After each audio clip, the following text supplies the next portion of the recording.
বাচ্চাটা আবার কান্নাকাটি করতেছে, কি যে করি। আম্মা, আপনার নাতিরে আপনার কাছে একটু রাখেন তো, আমি কোনো কাজ করতে পারতেছি না, খুব জ্বালাচ্ছে, আবার দুপুরে রান্নাটাও করতে হবে। না না, আমি পারবো না, আমার কাজ আছে, আমি একটু পাশের বাড়িতে যাচ্ছি, ওরে নিয়ে ওইভাবে রান্না করো। সময় মতন খাবার না পাইলে আপনারা তো চিল্লাচিল্লি করেন, কিন্তু আমার বাচ্চাটা যদি আপনাদের রাখতে বলে আপনাদের সময় থাকে না, তাহলে আমি কাজটা করি কিভাবে? কাজ করবো কিভাবে সেটা তো আমার দেখার দরকার না? আমাদের কি বাচ্চা কাচ্চা হয়নি? 2-3টা বাচ্চা কাচ্চা সামলে তারপরে সংসার করছি, এখনকার বউদের ঢং দেখলে বাঁচি না।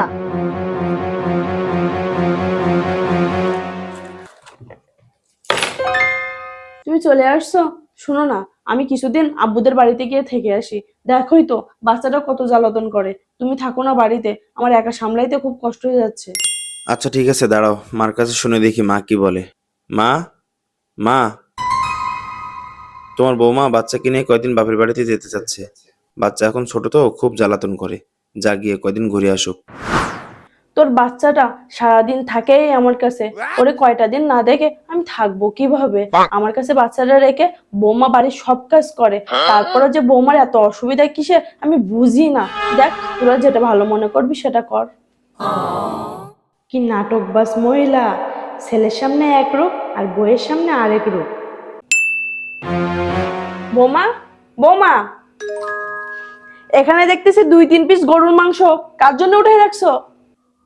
আম্মা, ওটা আপনার নাতির জন্য উঠাই রাখছি। জানেন তো ও গরুর মাংস খেতে কত পছন্দ করে।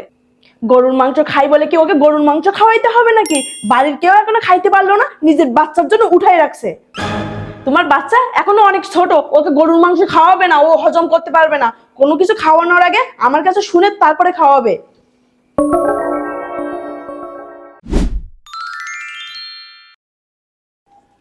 কি রে, তুই বাড়িতে আসছিস? আমি তো খেয়ালই করি নাই। আমি আর সবার খাওয়ার আগে গরুর মাংস উঠে রাখছি তোর বাচ্চার জন্য।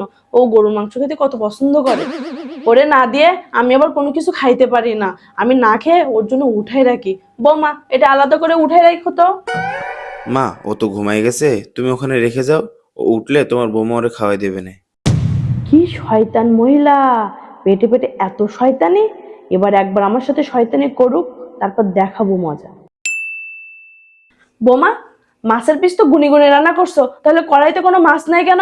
আমি খাবার সময় দেখতেছি আমার জন্য কোনো মাছের পিস নাই, তাহলে মাছটা খাইলো কে? আম্মা, আপনার নাতিরে খাওয়াই দিছি, মাছ ছাড়া ভাত খাইতে চাইছিল না, তাই 1 পিস মাছ ছিল ওকে খাওয়াই দিছি। কি করব বলেন, ছোট মানুষ খাইতে চাইছিল। তোমাকে তো বলছি ওরে দুপুরে একবেলা মাছ খাওয়াবা, তাহলে রাতে আবার মাছ দিলা কেন? তুমি জানো না আমি এখনো ভাত খাইনি, তাহলে তুমি কোন কাণ্ড জ্ঞানে মাছের পিসটা ওরে দিয়ে দিছো? বিয়াদব মেয়ে কোথাকার, সবসময় নিজেদের চিন্তা ছাড়া আর কারো চিন্তা করে না।